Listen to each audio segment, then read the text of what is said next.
Hello and नमस्ते, स्वागत छ हजुरहरूलाई नेपाल अनलाइन स्कुल च्यानलमा। आज हामी क्लास 10 को है अकाउन्ट्स पढ्न जाँदैछौँ, जस अन्तर्गत चाहिँ हाम्रो युनिट 6 अर्थात् हाम्रो अन्तिम खाता फाइनल एकाउन्ट रहेको छ।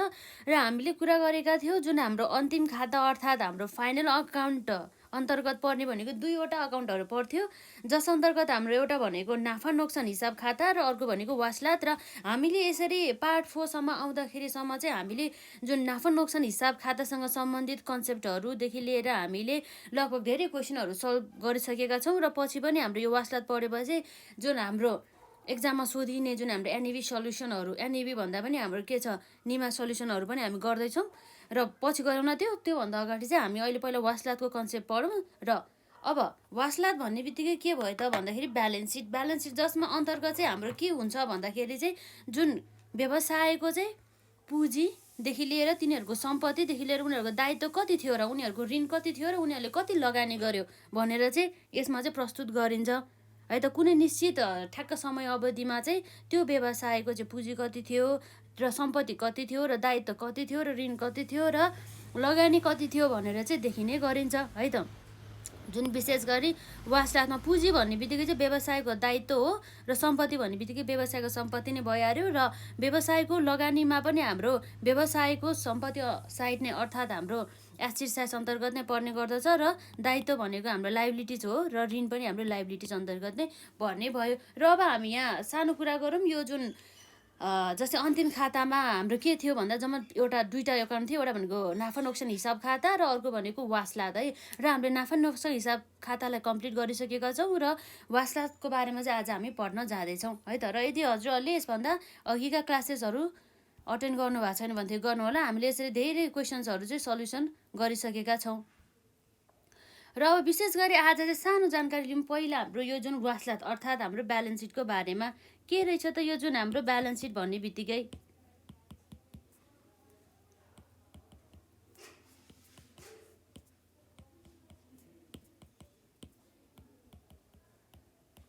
वासलात अर्थात् हाम्रो के भयो यो ब्यालेन्स सिट है।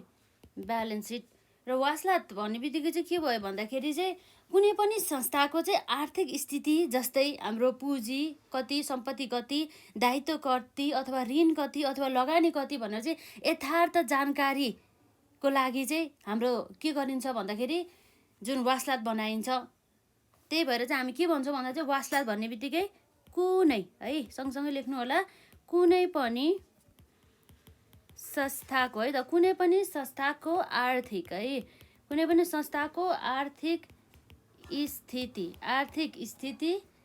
जस्तै है, जस्तै हाम्रो के हुन्छ त, जस्तै हाम्रो पुँजी, त्यसै गरी हाम्रो सम्पत्ति है, त्यसै गरी हाम्रो सम्पत्ति, त्यसै गरी हाम्रो दायित्व अथवा हाम्रो लगानी, त्यसै गरी अथवा हाम्रो लगानी अथवा हाम्रो ऋण है त। हाम्रो के छ त हाम्रो अर्को ऋणहरूको बारेमा।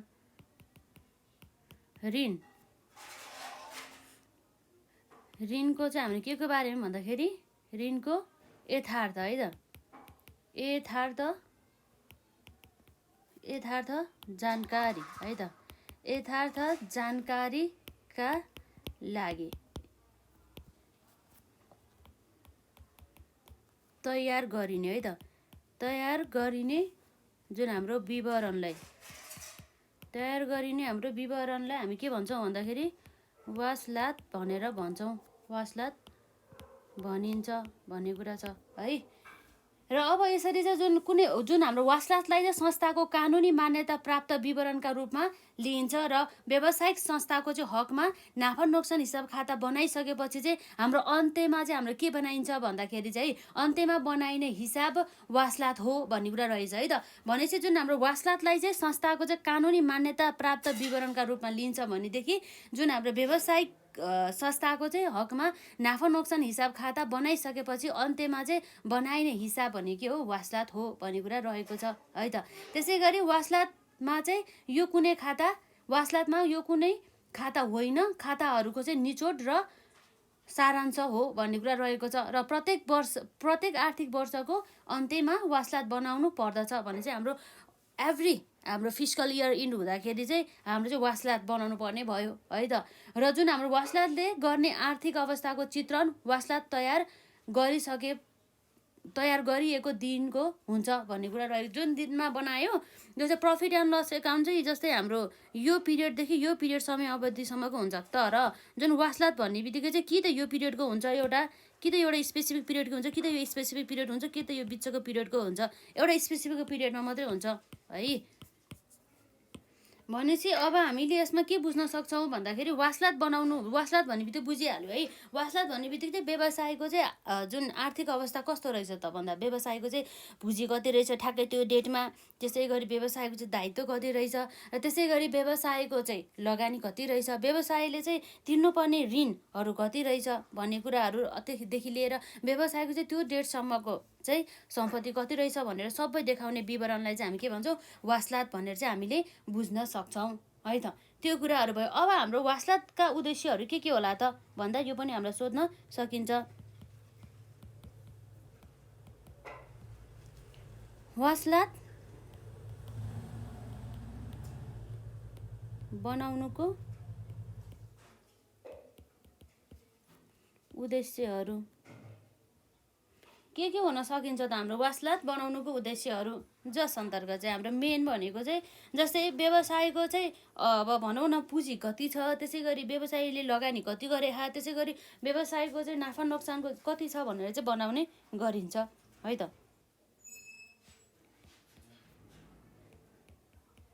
व्यवसायको पुँजी लगानी र नाफा नोक्सानको जानकारी दिनु भन्ने कुरा छ। त्यसै गरी अरू के होला त भन्दा जस्तै व्यवसाय टाट चाहिँ पल्टिने वा टाट नपल्टिने अवस्थाको मूल्याङ्कन पनि गर्ने गर्छ वासलातले चाहिँ है त। भने चाहिँ हामी के भन्न सक्छौँ भन्दाखेरि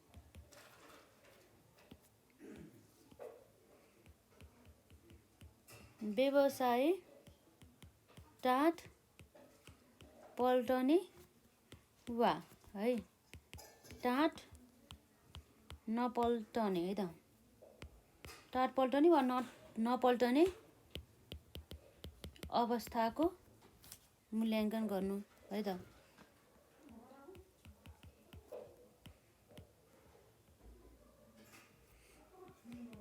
मूल्याङ्कन गर्नु भन्ने कुरा छ। त्यसपछि अर्को हाम्रो नम्बर 3 मा के छ भन्दाखेरि जस्तै व्यवसायको चाहिँ जुन हाम्रो सम्पत्तिहरूको स्थितिदेखि लिएर कस्तो अनि जस्तै कस्तो प्रकृतिको चाहिँ सम्पत्तिहरू छ र त्यसको चाहिँ अवस्था कस्तो छ भनेर जानकारी दिनको लागि पनि हाम्रो वासलात तयार गरिन्छ है। त्यही भएर हामी के भन्न सक्छौँ भन्दाखेरि सम्पत्तिको स्थिति, प्रकृति र 3 को के हो त भन्दा 3 को अवस्थाको जानकारी दिनु है। त्यसै गरी अरू के होला त भन्दा जस्तै व्यवसायको चाहिँ जस्तै लिक्विडिटी हुन्छ नि, व्यवसायको चाहिँ तरलताको परीक्षण गर्नको लागि पनि हाम्रो वासलात चाहिँ बनाउने गरिन्छ। व्यवसायको तरलताको चाहिँ हाम्रो के गर्नको लागि भन्दा परीक्षण गर्नु। त्यसै गरी अब के हुन सकिन्छ त भन्दा जस्तै अब व्यवसायको चाहिँ जुन साहुहरूलाई दिनुपर्ने अमाउन्ट कति होला अथवा रकम कति होला, त्यसै गरी हाम्रो आसामीहरूबाट आउने अमाउन्ट चाहिँ कति होला अथवा रकम चाहिँ कति होला भनेर पनि जानकारीहरू चाहिँ त्यस्ता स्थितिहरूको जानकारी पनि हाम्रो वासलातले नै दिने गरिन्छ। साहु र आसामी है त, आसामीको स्थिति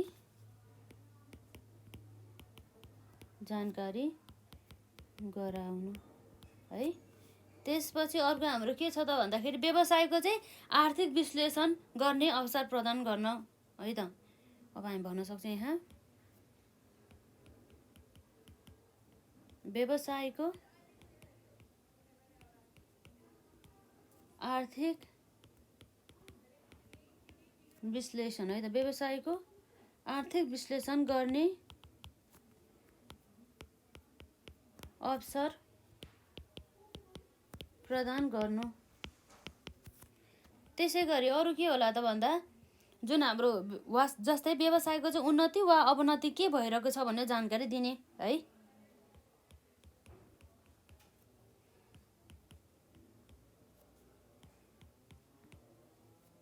व्यवसायको उन्नति वा अवनति के भइरहेको छ भनेर है त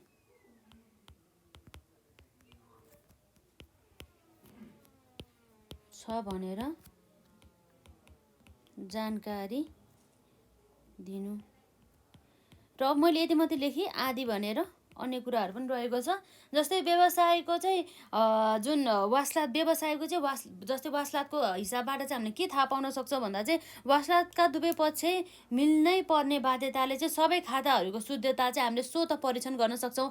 र हाम्रो व्यवसायको जुन वासलातको चाहिँ यसरी नमुना हेर्दाखेरि चाहिँ यसको एउटा डेबिट साइड हुन्छ, डेबिट साइड होइन है, एउटा यसको सम्पत्ति साइड हुन्छ र अर्को भनेको यसको दायित्व पुँजी साइड हुन्छ। र यसरी दुवै साइड चाहिँ यसको चाहिँ के हुनुपर्छ त भन्दाखेरि जम्मा दुवै साइडको जम्मा चाहिँ के हुनुपर्छ बराबर हुनुपर्छ। यदि बराबर आएन भनेदेखि हाम्रो चाहिँ वासलात मिलेन र व्यवसायको हिसाब मिलेन भनेर चाहिँ हामीले बुझ्न सक्छौँ।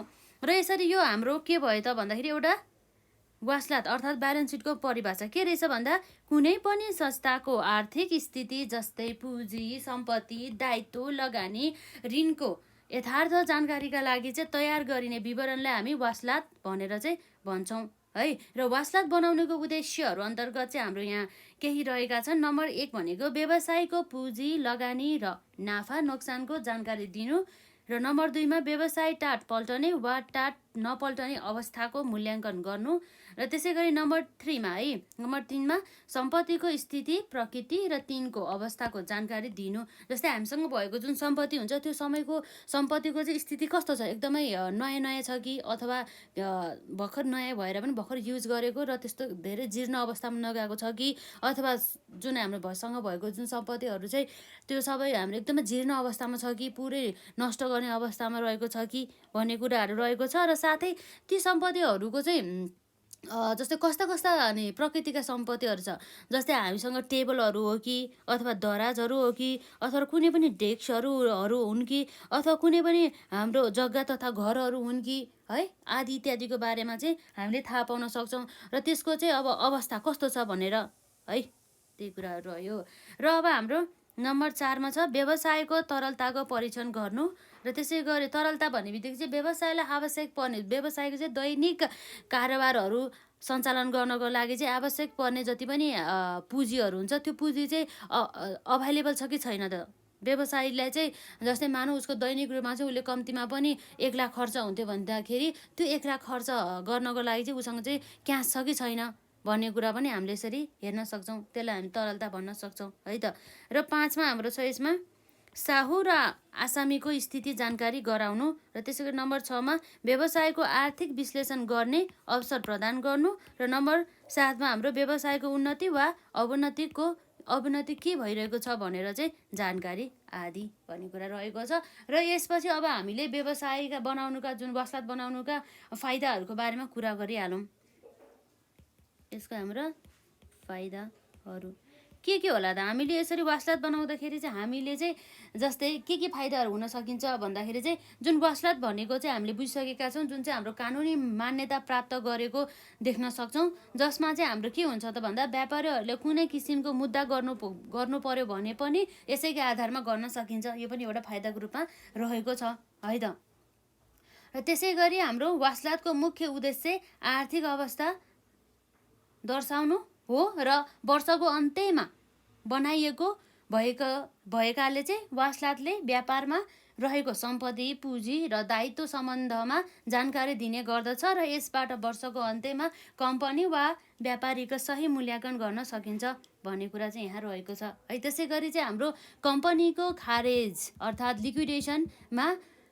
लिक्विडेसन अथवा बेचबिखन गर्नु पर्यो भने यसलाई नै आधार मानिन्छ भने चाहिँ मतलब वासलातमा रहेको जति पनि जुन सम्पत्ति अथवा दायित्वको स्थिति छ त्यसैको आधारमा चाहिँ यसरी कम्पनी चाहिँ यदि खारेज गर्नु परेमा अथवा कम्पनीलाई पुरै बेचबिखन गर्नु परेमा पनि यसैको आधारमा गर्ने भयो। र त्यसै गरी जुन हाम्रो कम्पनीको चाहिँ नाफा वा नोक्सानको चाहिँ स्पष्ट जानकारी चाहिँ हामीले वासलातबाट नै पाउँछौँ है त। त्यही कुराहरू हामी यहाँ लेख्न जाँदैछौँ। जस्तै हाम्रो नम्बर 1 मा छ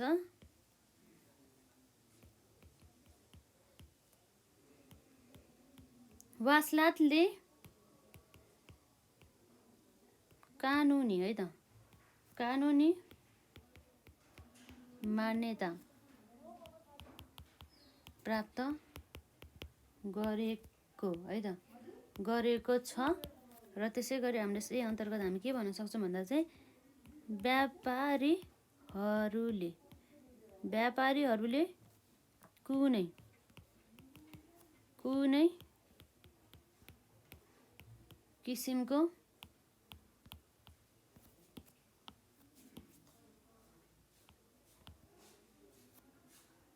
मुद्दा गर्नु परेमा है त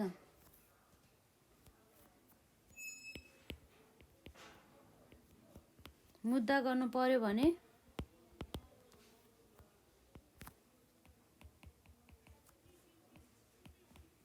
यसैका आधारमा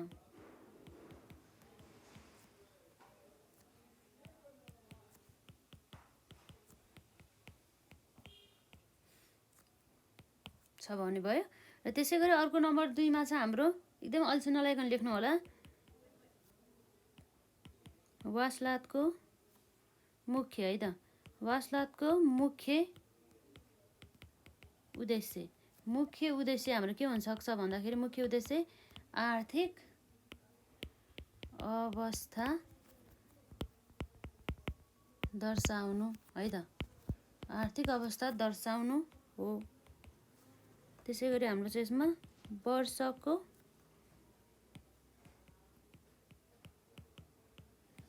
अन्त्यमा बनाइने है त बनाइने भएकाले के हुन्छ त हाम्रो वासलातको भन्दा नि वासलातले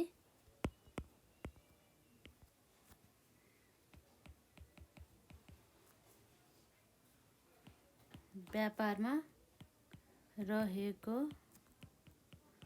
सम्पत्ति त्यसै गरी यसको पुँजी है त्यसै गरी दायित्वहरू पुँजी दायित्व सम्बन्धमा है त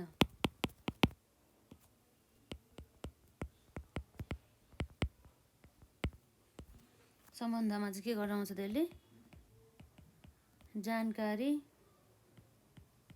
दिने गर्दछ र यसबाट हाम्रो के हुन्छ त यसबाट वर्षको अन्त्यमा कम्पनी वा व्यापारीको है त व्यापारीको के हुन्छ सही मूल्याङ्कन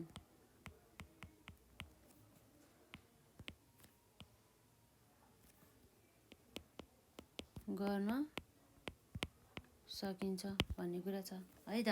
र त्यसै गरी अर्को हाम्रो छ नम्बर 3 मा कम्पनीको के गर्नको लागि भन्दाखेरि चाहिँ खारेज जसलाई हामीले अङ्ग्रेजीमा भन्न सक्छौँ लिक्विडेसन वा है अथवा बेचबिखन सेल गर्नु परेमा पनि बेचबिखन गर्नु पर्यो भने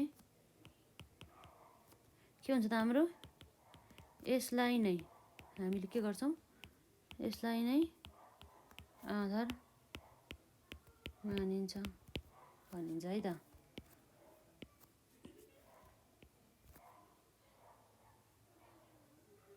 र लास्टमा चाहिँ हाम्रो नम्बर 4 मा है त। त्यसै गरी कम्पनीको है त, कम्पनीको नाफा वा है, नाफा वा हाम्रो के छ त, नाफा वा नोक्सान, नाफा वा नोक्सानको स्पष्ट जानकारी के हुन्छ त हाम्रो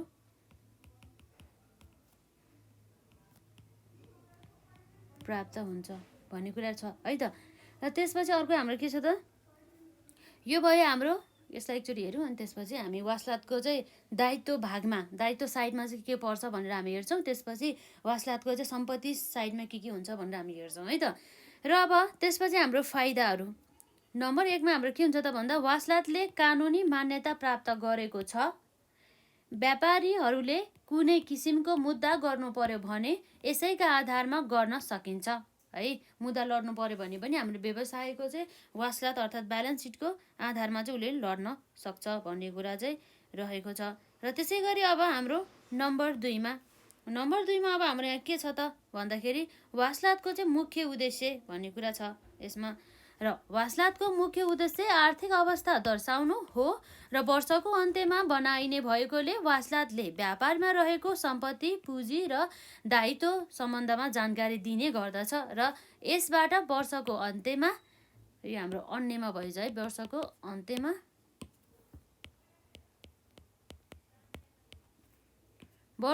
अन्त्यमा कम्पनी वा व्यापारीको सही मूल्याङ्कन गर्न सकिन्छ भन्ने कुरा छ। र नम्बर 3 मा कम्पनीको खारेज अर्थात् लिक्विडेसन वा बेचबिखन गर्नु पर्यो भने यसलाई नै आधार मानिन्छ। भन्छ कम्पनीहरूको जुन बेचबिखन गर्नु परेमा र त्यसै गरी कम्पनीहरूको चाहिँ अब के गर्नु परेमा भन्दाखेरि, कम्पनीहरूलाई चाहिँ खारेजै गर्नु परेमा, पुरै कम्पनीलाई नै क्लोज नै गर्नुपर्ने अवस्थामा पनि वासलातकै आधारमा चाहिँ गरिने भयो है। त्यो कुराहरू नै आउँछ यस अन्तर्गत। र त्यसै गरी र अब हाम्रो अरू के छ त भन्दा नम्बर 4 मा है त, नम्बर 4 मा अब हाम्रो के छ भन्दाखेरि, कम्पनीको नाफा वा नोक्सानको स्पष्ट जानकारी प्राप्त हुन्छ भन्ने कुरा छ है त। त्यो कुराहरू रह्यो। अब हाम्रो के हुन सकिन्छ त अरू, अब यसपछि अब हामी सुरुमा एउटा कुरा के बुझ्यौँ भन्दाखेरि, एउटा हाम्रो यो के हुन्छ, वासलात भन्ने हुन्छ है। त्यो वासलातको चाहिँ एउटा कम्पनीको के हुन्छ, दुईवटा पछि हुन्छ। एउटा हुन्छ हाम्रो यहाँ दायित्व र अर्को हुन्छ हाम्रो यहाँ सम्पत्ति हो। अब चाहिँ हामी यहाँ के हेर्न जाँदैछ भन्दा चाहिँ, यो वासलातको चाहिँ दायित्व साइडमा के चढ्छ, त्यसै गरी यो कम्पनीको चाहिँ हाम्रो सम्पत्ति साइडमा के पर्छ भनेर चाहिँ हामी यहाँ हेर्न जाँदैछौँ है त। यो यसैको बारेमा छ। र पछि हामी फर्मेट अर्थात् हाम्रो वासलातको नमुनालाई त हामी हेरि नै हाल्छौँ। र अब के हुन्छ त, अब हेरिहालौँ यस अन्तर्गत। हाम्रो वासलातको चाहिँ दायित्व भागमा समावेश हुने बुदाहरू अन्तर्गत नम्बर 1 मा भनेको हाम्रो पुँजी, पुँजी भनेको क्यापिटल। अब क्यापिटल भनेको के हो पनि हामीले बुझ्नुपर्ने हुन्छ। के छ त हाम्रो क्यापिटल भन्ने बित्तिकै है, हेरिहालौँ के हो त हाम्रो क्यापिटल भन्ने बित्तिकै। क्यापिटल भन्ने बित्तिकै अब हाम्रो के होला त, अब पहिला हामी लेखौँ अनि त्यसपछि कुरा गरौँला है।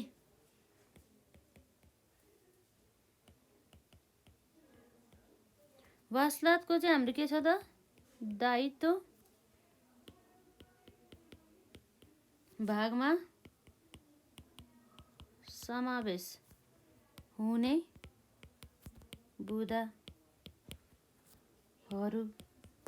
बुदाहरू के होला त भन्दाखेरि, जस्तै हाम्रो नम्बर कमा अथवा 1 मै लेखौँ न, सजिलो हुन्छ।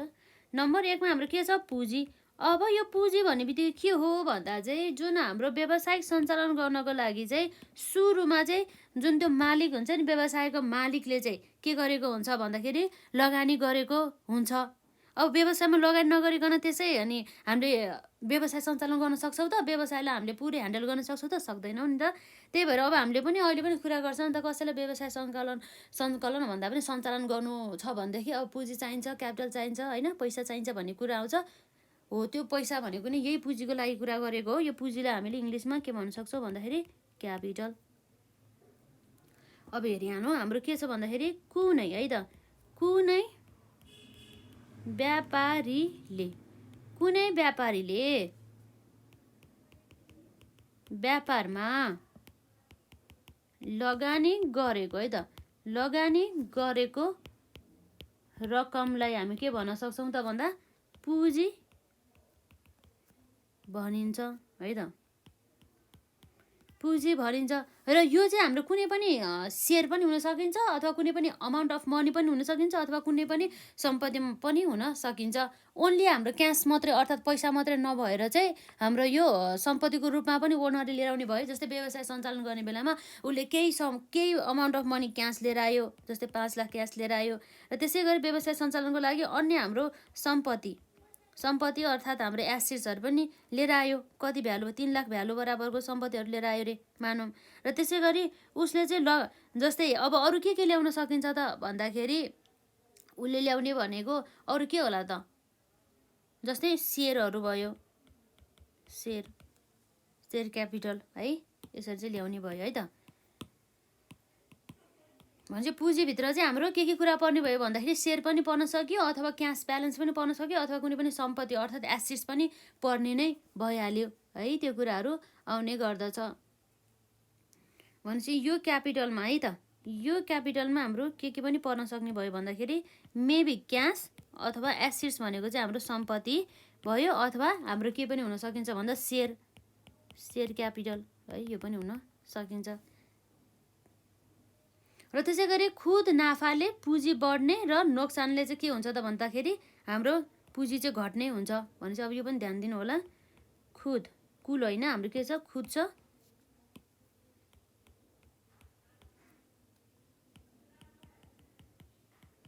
खुद नाफाले हाम्रो के हुन्छ त?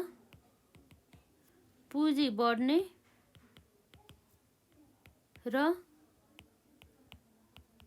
नोक्सानले के हुन्छ त? हाम्रो नोक्सानले घट्ने गर्दछ भन्ने कुरा भयो।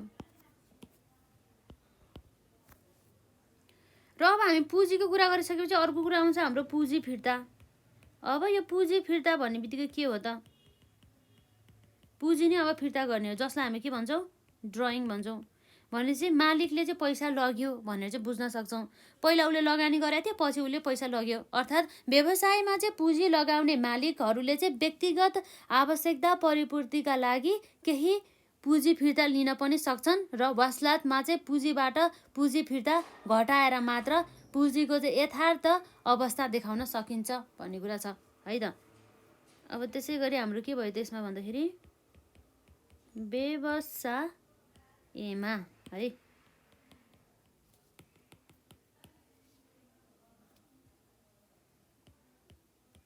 व्यवसायमा पुँजी लगाउने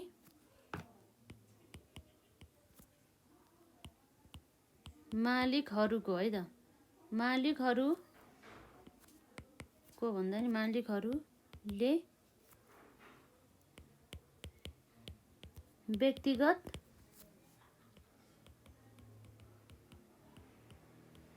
आवश्यकता परिपूर्तिका लागि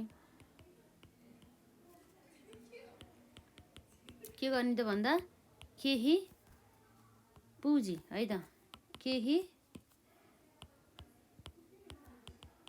पुँजी फिर्ता लिन पनि सक्छन् भन्ने कुरा भयो, है त। र जुन यदि पुँजी फिर्ता छ भनेदेखि त्यसलाई चाहिँ हाम्रो यो पुँजीबाट चाहिँ के गर्नुपर्छ त? घटाएर देखाउनु पर्छ भन्ने कुरा छ, है त। यसलाई ध्यान दिनु होला। हिसाब गर्दाखेरि हामीले त्यही गर्नुपर्छ। यदि पुँजी फिर्ता छ भनेदेखि पुँजीबाट घटाउनुपर्छ। त्यो हाम्रो खरिद हुँदाखेरि खरिद फिर्तालाई घटा जस्तै गरेर, र बिक्री हुँदाखेरि बिक्री फिर्तालाई घटा जस्तै गरेर, यसमा पनि पुँजी हुँदाखेरि पुँजी फिर्तालाई घटाउनु पर्ने हुन्छ, है त। वासलातमा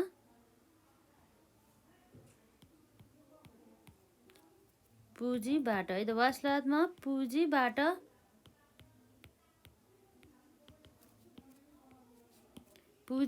पुँजी फिर्ता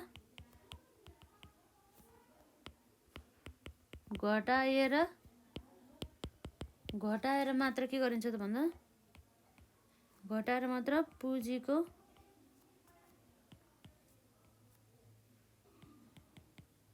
यथार्थ है त, यथार्थ अवस्था थाहा हुन्छ।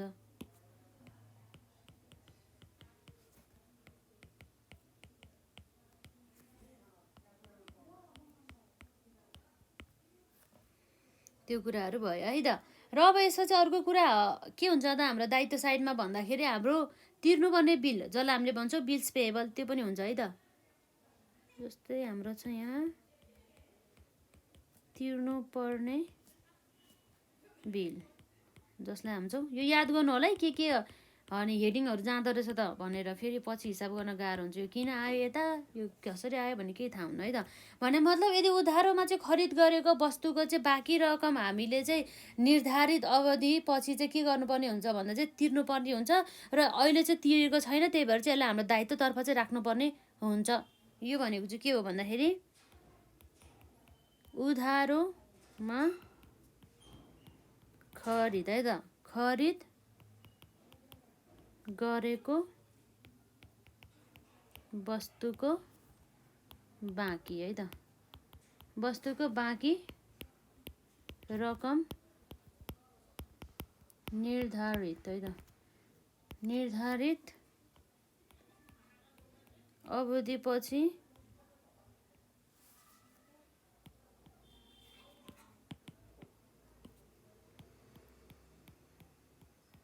तिर्ने वचन है त, तिर्ने वचन सहित दिएको स्वीकृति पत्र भनेर बुझ्न सक्छौँ है त। स्वीकृति पत्र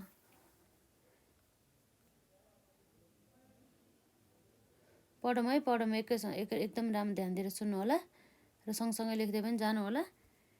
र त्यसपछि अब नम्बर 4 मा अर्को भनेको चाहिँ बैंक ओभरड्राफ्ट। यो बैंक ओभरड्राफ्टलाई अरू मैले केही लेखिनँ है, के मात्र बुझ्नु होला भन्दा चाहिँ यो बैंकबाट लिएको लोन हो भनेर बुझ्नु होला है त। बैंक ओभरड्राफ्ट भनेको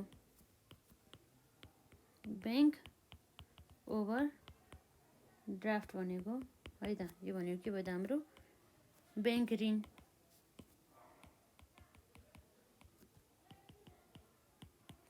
है त। र त्यसपछि अर्को चाहिँ हाम्रो 5 नम्बरमा साहु अर्थात् हाम्रो क्रेडिटर्स।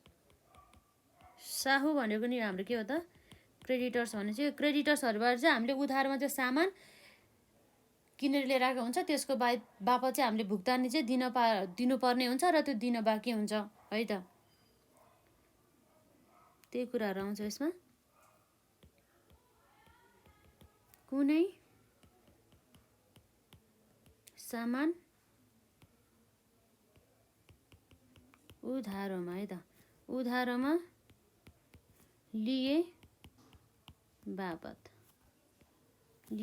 के हुन्छ हाम्रो व्यवसायले है त, व्यवसायले भुक्तानी दिनुपर्ने व्यक्ति वा रकम है, व्यक्ति वा रकम भुक्तानी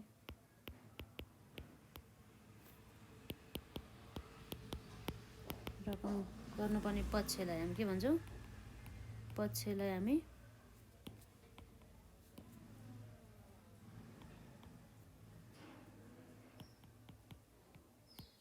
साहु भनिन्छ है।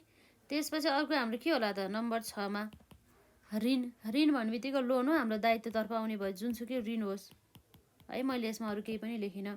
हामीले यो चाहिँ अब कसबाट ऋण लिएको भन्दा अथवा बैंकहरूबाट पनि लिन सकियो, अथवा अन्य कुनै पनि व्यक्तिहरूबाट पनि लिन सकियो, अथवा कुनै पनि हाम्रो अब साथीभाइसँग पनि लिएको लोनहरू पनि यसमा आउने भयो है। त्यो कुराहरू हुन्छ। त्यसपछि अर्को नम्बर 7 मा अर्को हामीले के भन्छ सुरक्षित कोषको कुरा गरौँ है। सुरक्षित कोष, सुरक्षित कोषलाई हामीले इङ्ग्लिसमा भन्छौँ रिजर्भ फन्ड।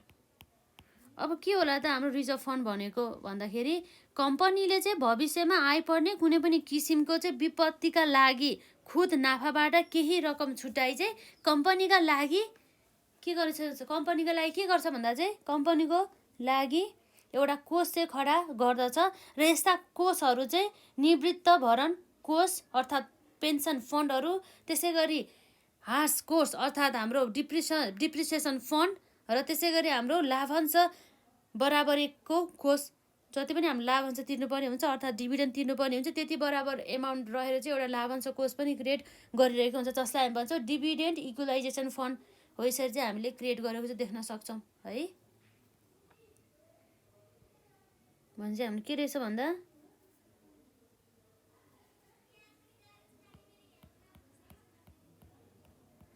कम्पनीको है, कम्पनीले चाहिँ के हुन्छ भन्दाखेरि भविष्यमा आइपर्ने है त, भविष्यमा आइपर्ने कुनै किसिमको विपत्तिका लागि है त, कुनै किसिमको विपत्तिका लागि खुद नाफाबाट है, नोक्सान भयो भने परेन, नाफा भयो भने मात्रै है, खुद नोक्सान भयो भने परेन, नाफाबाट मात्रै है त, खुद नाफाबाट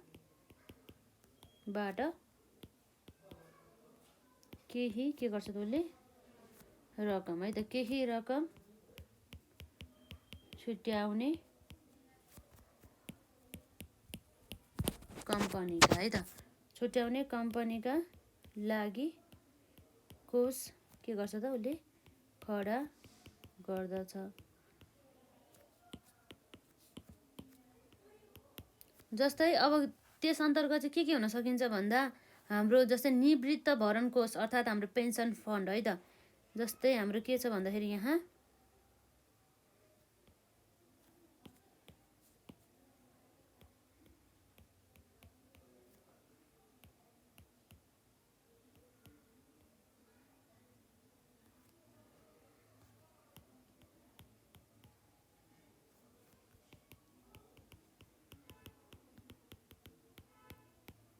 पेन्सन फन्ड है, त्यसै गरी हाम्रो ह्रास अर्थात् हाम्रो डिप्रिसिएसन कोष है त, जसलाई भन्न सक्छ हामी डिप्रिसिएसन है त, डिप्रिसिएसन फन्ड भन्छौँ। त्यसै गरी हाम्रो लाभांश है त, लाभांश बराबरी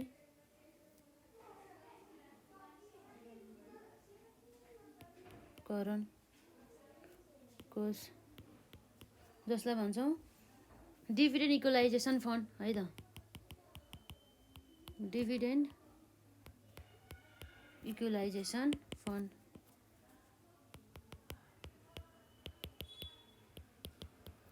इक्वलाइजेसन फन्ड आदि है त, त्यो कुराहरू भयो।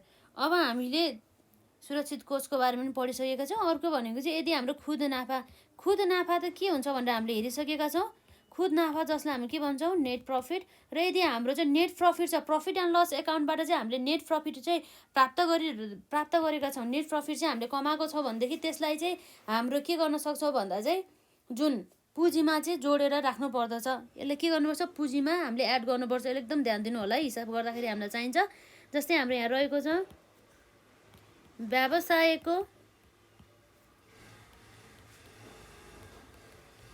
सम्पूर्ण आम्दानी है त, सम्पूर्ण आम्दानीबाट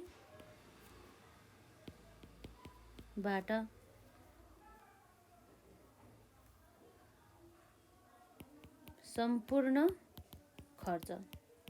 सम्पूर्ण खर्च कटाई बाँकी रहेको है त बाँकी रहेको रकमलाई हामी के भन्छौँ त भन्दाखेरि खुद नाफा भन्छौँ है त खुद नाफा भनिन्छ भनेको छ। जस्तै यो चाहिँ हाम्रो कहाँबाट आउँछ भन्दा यो कुरा के हुन्छ त व्यवसायको पुरा आम्दानीबाट खर्च घटाउने काम हाम्रो केबाट हुन्छ त भन्दा नाफा नोक्सान हिसाब खातामा हुन्छ।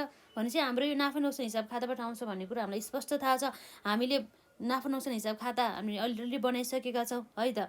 त्यो कुराहरू भयो र यो रकमलाई चाहिँ हामी के गर्छौँ भन्दाखेरि चाहिँ हामीले पुँजीमा चाहिँ जोडेर राख्न सक्छौँ। यो भनेको चाहिँ हाम्रो मालिकहरूको चाहिँ भागबन्डाको चाहिँ रकम हो।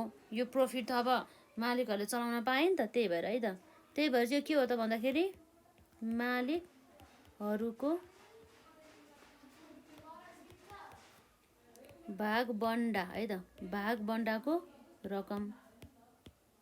र यसलाई के गर्छौँ त हामी के गर्छौँ भन्दा चाहिँ खुद नाफालाई हामी पुँजीमा जोड्छौँ है त पुँजीमा जोडेर देखाउँछौँ है त।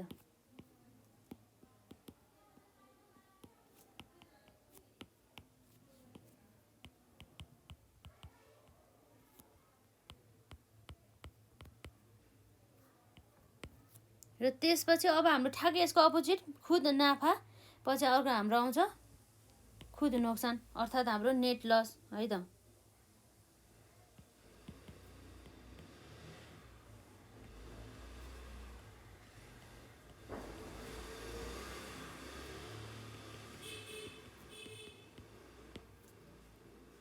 नेट लस अब ठ्याक्कै यसको अपोजिट चाहिँ अब यो चाहिँ के भयो भन्दा चाहिँ व्यवसायको चाहिँ आम्दानी भन्दा चाहिँ खर्च बढी भयो भने चाहिँ हामीलाई थाहा छ हाम्रो के हुन्छ खुद नोक्सान हुन्छ। र यस्तो अवस्थामा चाहिँ नोक्सान भएको छ भनेदेखि चाहिँ त्यो व्यवसायको चाहिँ पुँजीबाट चाहिँ अथवा सम्पत्तिबाट चाहिँ घटाउनु पर्ने हुन्छ। सम्पत्तिमा देखाउनु पर्छ, सम्पत्तिबाट घटाउने होइन, पुँजीबाट चाहिँ घटाउने। र हामीले अब पुँजीबाट घटाएनौँ भनेदेखि चाहिँ त्यसलाई चाहिँ सम्पत्ति पक्षतर्फ चाहिँ देखाउनु पर्छ है त।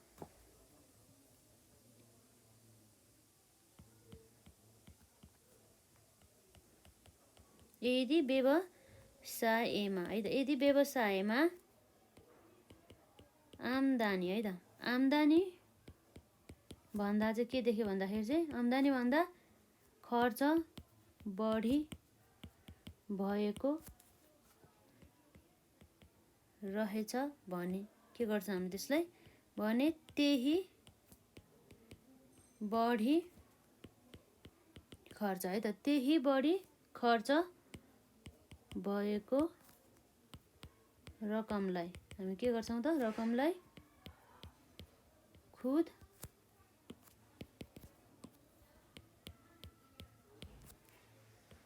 नोक्सान मानिन्छ। र त्यसपछि त्यस्तो अमाउन्टलाई हामीले केबाट गर्नु पर्यो पुँजीबाट घटाउनु पर्यो अथवा सम्पत्ति पक्षमा चाहिँ राख्नु पर्यो है त।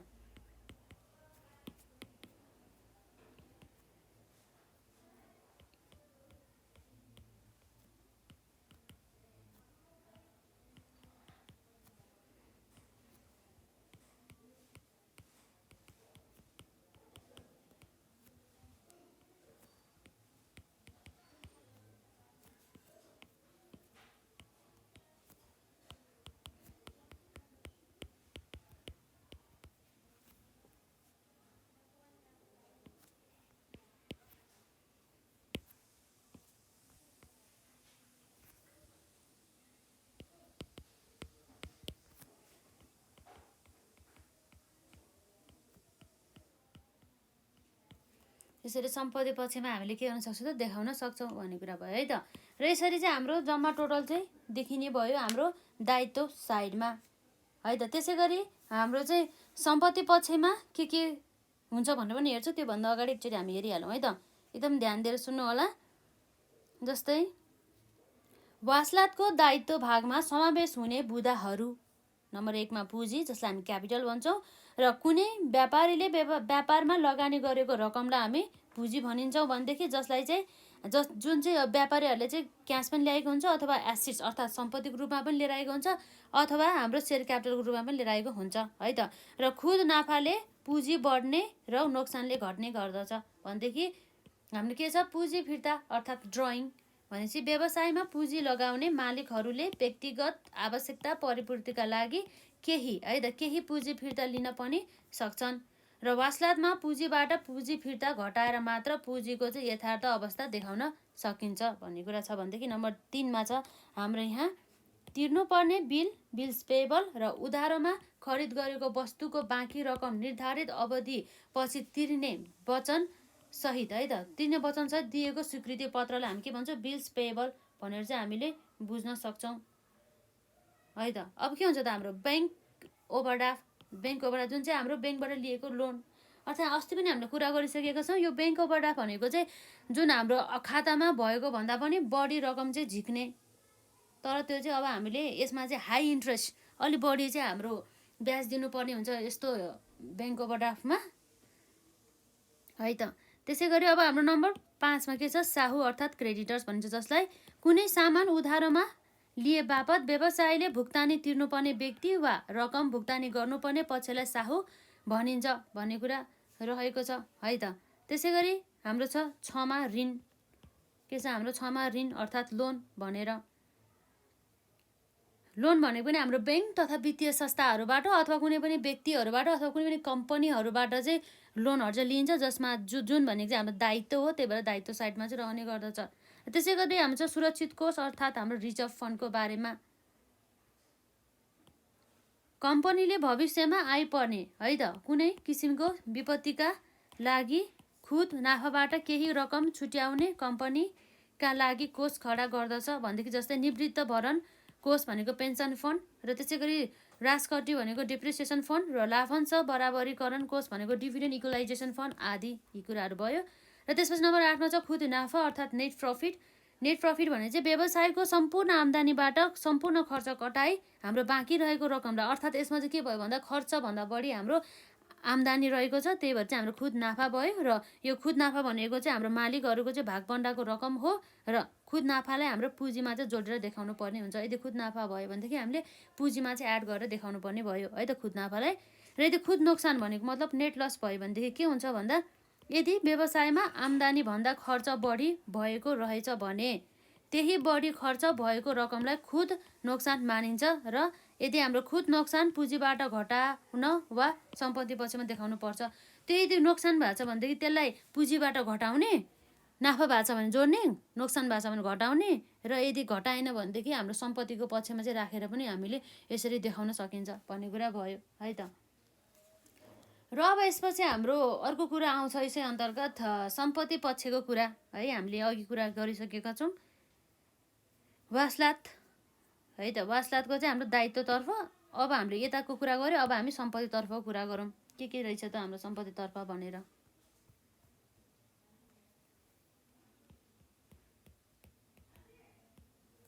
सम्पत्ति पक्षमा रहने हाम्रो प्रमुख बुदाहरू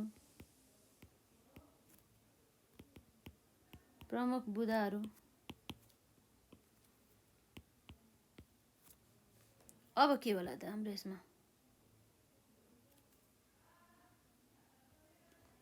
जसमा चाहिँ हाम्रो नम्बर 1 मा के छ हाम्रो नगद मौजात। नगद मौजात भन्ने बित्तिकै हाम्रो चाहिँ व्यवसायको चाहिँ नाममा रहेको चाहिँ क्यास ब्यालेन्स नगद पैसा त्यो भइहाल्यो हाम्रो व्यवसायको चाहिँ क्यास इन ह्यान्ड। यो कुरा अरू मैले यसमा केही लेखेन है, हजुरहरूले आफै लेख्नु होला। के बुझ्नु होला भन्दा नगद मौजात भन्ने बित्तिकै चाहिँ व्यवसायको चाहिँ कम्पनीको चाहिँ नाममा रहेको पैसा, अर्थात् यसले चाहिँ कम्पनीको चाहिँ कार्यालयमा रहने नगद मौजातलाई जनाउँदछ। यस्ता रकमहरूलाई चाहिँ हामीले कार्यालयमा रहेका रकम वा बैंकमा जम्मा हुन नसकेका बाँकी रकमहरू पनि हुन सक्दछ भनेदेखि अर्को मैले यसको खासै केही लेखिनँ। र त्यसपछि अब अर्को आउँछ हाम्रो बैंक मौजात है त। बैंक मौजात भन्ने चाहिँ के हो त हाम्रो cash at bank. Cash at the bank भने चाहिँ हाम्रो के हो भन्दाखेरि चाहिँ जुन हाम्रो व्यवसायको चाहिँ कम्पनीको अथवा व्यवसायको चाहिँ नाममा चाहिँ ब्याङ्क एकाउन्ट खोलेर चाहिँ त्यसमा पैसा जम्मा गरेको भनेर बुझ्न सक्छौँ है त। यसले चाहिँ ब्याङ्कमा जम्मा रहेको नगद मौजातलाई जनाइन्छ र वर्षभरि ब्याङ्कमा जम्मा गरिएको रकम र निकालिएको रकम बिचको फरक नै मौजात नै हाम्रो के हो त, बिचको फरक मौजात नै हाम्रो के हो, ब्याङ्क मौजात हुन्छ भन्ने कुरा रहेको छ। र त्यसै गरी अर्को हामी कुरा गरिहालौँ यसै अन्तर्गत भुक्तानी पाउनुपर्ने बिल।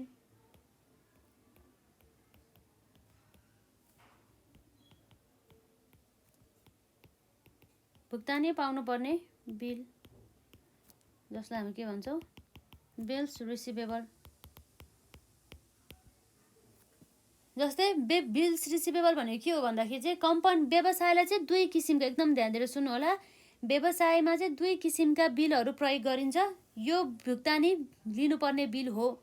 अघि हाम्रो बिल्स पेबलको ठ्याक्क अपोजिट के हो त, बिल्स रिसिभेबल। कसैले चाहिँ कम्पनीलाई चाहिँ के भन्यो भन्दाखेरि चाहिँ यति समय अवधिमा चाहिँ म तपाईँहरूको पैसा तिर्दिन्छु भनेर चाहिँ उसले चाहिँ यदि भाका गरिएको छ अथवा प्रमिस गरेको छ भनेदेखि त्यस्तो अवस्थामा हाम्रो बिल्स रिसिभेबल भन्ने आउने गर्दछ है त। कम्पनीले चाहिँ कोही व्यक्ति वा अन्य कम्पनीहरूलाई उधारोमा माल सामान बिक्री गर्दा उक्त रकम निर्धारित अवधिपछि तिर्ने वचनयुक्त लिखित पत्र प्राप्त गर्दछ। यस्तो पत्र कम्पनीका लागि भुक्तानी पाउनुपर्ने बिल हुन जान्छ र यो रकम एक प्रकारको तमसुक हो भन्ने कुरा रहेको छ है त। ठ्याक्कै अघि बिल्स पेबलमा चाहिँ हामीले चाहिँ अरूलाई चाहिँ यति समयपछि दिन्छु है भनेर प्रमिस गरेको हो भनेदेखि बिल्स अनि रिसिभेबल भनेको चाहिँ अरूले चाहिँ हामीलाई चाहिँ अनि यति समयपछि दिन्छु है तपाईँहरूलाई भनेर चाहिँ प्रमिस गरेको भनेर चाहिँ बुझ्निन्छ है। त्यही भएर मैले यसमा खासै केही लेखिनँ। र अर्को भनेको हाम्रो नम्बर 4 मा छ आसामी। आसामी भनेको चाहिँ हाम्रो चाहिँ जुन हाम्रो वस्तु तथा सेवाहरू हुन्छ नि हो, त्यो चाहिँ उनीहरूले चाहिँ उधारोमा चाहिँ खरिद गरेर लगे हामीबाट चाहिँ, भने हामीले चाहिँ उनीहरूलाई उधारोमा बिक्री गऱ्यो भनेदेखि त्यस्तो अवस्थामा त्यो व्यक्तिहरू चाहिँ हाम्रो लागि के भयो त, आसामी भयो। उनीहरूले चाहिँ केही समयपछि चाहिँ के गर्छ त, त्यो अमाउन्ट चाहिँ लिने गर्छ। जस्तै हाम्रोबाट चाहिँ उनीहरूले सामान चाहिँ 50,000 को लगेको थियो र केही समयपछि उसले त्यो 50,000 दिन्छ हामीलाई। त्यो त हाम्रो अहिले त आएको छैन, त्यही भएर पछि आउने भयो भने त्यो हाम्रो लागि सम्पत्ति हो जसलाई हामी आसामी अर्थात् डेप्टर्स भन्छौँ है त। डेप्टर्स भन्छौँ भने चाहिँ के रहेछ, कम्पनीले कसैबाट रकम लिनुपर्ने भएमा त्यस्ता व्यक्ति वा पक्षहरू कम्पनीका लागि आसामी हुन्छन्। अर्थात् कम्पनीले क भन्ने व्यक्तिलाई ₹50,000 ऋणको रूपमा दियो भने क भन्ने व्यक्ति कम्पनीका लागि आसामी हुन् भन्ने कुरा भयो है त। त्यसपछि अर्को हाम्रो के आउँछ नम्बर 5 मा फर्निचर भनेर है त। फर्निचर के हो त हाम्रो फर्निचर। फर्निचर भन्ने बित्तिकै व्यवसायको सम्पत्ति हुन् जुन चाहिँ जस अन्तर्गत चाहिँ हाम्रो जस्तै फर्निचरभित्र के पर्ने गर्दछ भन्दाखेरि जस्तै कुर्सीहरू भयो, टेबुलहरू भयो, खाटहरू भयो, दराजहरू भयो, त्यसै गरी सोफाहरू भयो आदि चाहिँ हाम्रो चाहिँ आदि सामानहरू नै हाम्रो फर्निचरहरू हुन्। र यो चाहिँ व्यवसायले चाहिँ व्यवसाय चाहिँ सञ्चालन गर्नको लागि चाहिँ प्रयोग गरेको हुन्छ। र यस्ता सामानहरू र सामान जडान गर्न लाग्ने सम्पूर्ण खर्चहरूलाई चाहिँ हामीले के गर्छौँ त भन्दाखेरि सम्पत्ति भनेर चाहिँ हामीले देखाउँछौँ भन्ने कुरा चाहिँ रहेको छ है त। यो कुराहरू भयो। त्यसपछि अर्को छ, मैले यसमा केही पनि लेखिनँ, हजुरहरूले बुझ्नु भइहाल्छ फर्निचर भन्ने बित्तिकै के पर्छ भनेर। र अर्को नम्बर 6 मा छ मोटर। मोटर भन्ने पनि बुझिहाल्नुहुन्छ, मोटर भने चाहिँ हाम्रो गाडीहरूको कुरा आउने भयो है त। र व्यवसायका विभिन्न कामको प्रयोजनका लागि चाहिँ खरिद गरी प्रयोग गर्नको लागि चाहिँ हाम्रो चाहिँ के गरेको भन्दा चाहिँ किनिएको मोटरलाई हामीले एउटा के भन्न सक्छौँ भन्दा चाहिँ किनेको साधन अथवा मोटरलाई हामी मोटरै भन्छौँ हैन। जस्तै कारहरू भयो, जिपहरू भयो, त्यसै गरी ट्रकहरू भयो, बसहरू भयो इत्यादि है त। त्यसै गरी अरू हाम्रो के होला त नम्बर 7 मा भन्दा लगानी। अब लगानी भन्ने बित्तिकै व्यवसायले चाहिँ उसको पैसालाई चाहिँ के गर्ने त, केही कुराहरूमा लगाउने गर्ने भयो। यो लगानी त उसले जेमा पनि गर्न सकिन्छ नि त, इन्भेस्टमेन्ट भन्ने। व्यवसायले चाहिँ आफ्नो पुँजी परिचालन र वृद्धि गर्नका लागि है त, परिचालनका लागि अथवा वृद्धि गर्नका लागि चाहिँ के गर्छ भन्दाखेरि चाहिँ खरिद गरी चाहिँ है त के होला त इन्भेस्टमेन्ट भनेको भन्दा व्यवसायले चाहिँ आफ्नो पुँजी परिचालन र वृद्धि गर्नका लागि चाहिँ विभिन्न संस्था र व्यक्तिलाई दिएको रकमलाई लगानी भनिन्छ। र त्यस्ता रकम सेयर खरिदमा, मुद्दती खातामा र राष्ट्र ब्याङ्कमा चाहिँ है त। राष्ट्र ब्याङ्क भन्दा पनि राष्ट्र भन्दा पनि हाम्रो के छ, राष्ट्र ऋणमा चाहिँ लगानी गरेको हुन्छ भन्ने कुरा रह्यो। र त्यसै गरी हाम्रो यसबाट चाहिँ कम्पनीलाई ब्याज, लाभांश र एकमुष्टमा नाफा आउँछ भनेपछि हामीले लगानी गरेपछि कुनै पनि व्यवसायमा चाहिँ लगानी गरेपछि जुन हाम्रो एमाउन्ट अफ मनी आउँछ नि हो त्यो भनेको चाहिँ हाम्रो रिटर्नमा आउँछ। जस्तै हामीले एउटा जग्गा किन्यौँ र जग्गा किनिसकेपछि केही समयपछि त्यसलाई बेच्दाखेरि हामीलाई के आउँछ, अलिकति नाफा अथवा प्रफिट आउँछ नि हो, त्यो चाहिँ हाम्रो लगानी भयो है। त्यसै गरी हामीले कुनै पनि सेयरहरूमा लगानी गऱ्यो भनेदेखि त्यस्तो अवस्थामा हामीलाई के आउँछ, कि त लाभांश आउँछ अथवा कुनै पनि ब्याजहरू आउँछ। हामीले यदि फिक्स्ड डिपोजिटहरूमा चाहिँ पैसा जम्मा गरेको रहेछ भनेदेखि है त त्यो कुराहरू आउने भयो। र त्यसपछि अर्को भनेको हाम्रो 8मा है, 8 नम्बरमा चाहिँ हाम्रो यसमा भवन, त्यसै गरी हात र पर्खाल है त। हात भन्दा नि भवन,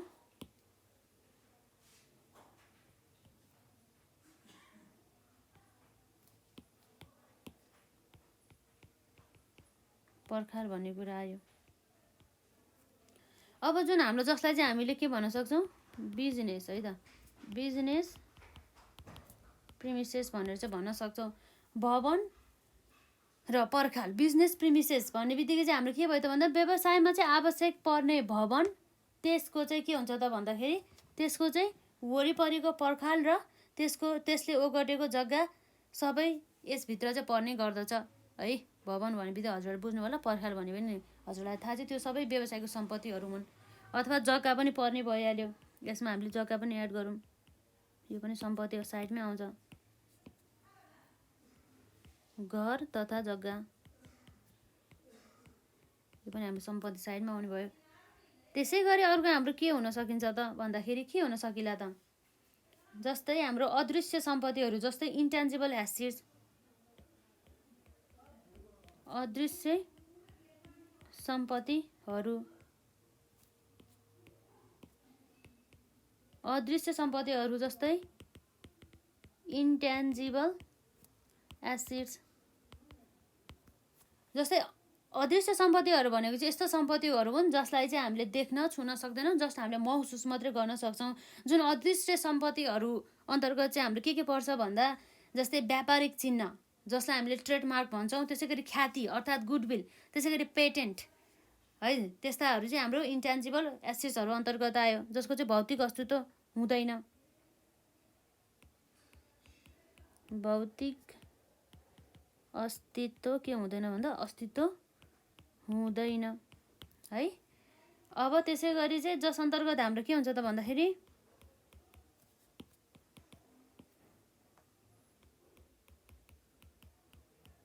व्यापारिक चिन्ह है,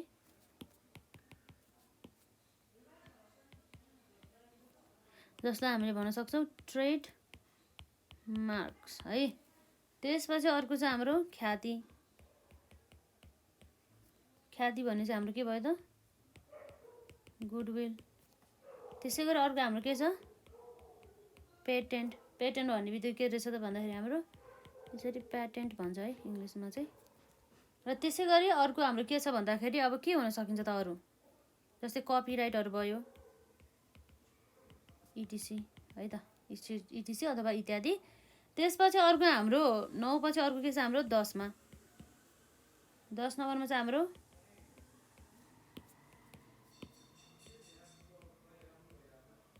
सामानको है त, सामानको अन्तिम मजदात अर्थात् हाम्रो क्लोजिङ स्टक। यो त हाम्रो बिक्री हुन बाँकी हुन्छ नि त, यो त हाम्रो सम्पत्ति हो नि त, बिक्री भएको छैन भनिसकेपछि अझै पनि हाम्रो सम्पत्ति हो। त्यही भएर चाहिँ वर्षभरि खरिद वा उत्पादन भएका माल सामान मध्ये बिक्री नभई बाँकी रहेका सामानको मूल्य हाम्रो केमा पर्छ त क्लोजिङ स्टक अर्थात् हाम्रो अन्तिम सामानको चाहिँ अन्तिम मौजात अन्तर्गत पर्ने गर्दछ है। लेख्दै हालौँ त्यसमा हाम्रो वर्षभरिमा है, वर्षभरिमा खरिद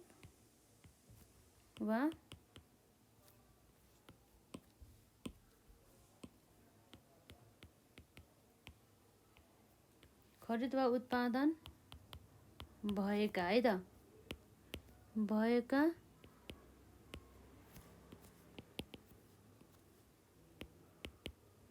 हाम्रो के भयो त माल सामान मध्ये बिक्री है त, बिक्री नभई बाँकी है त, बाँकी रहेका सामानहरूको के हो त हाम्रो सामानहरूको मूल्य।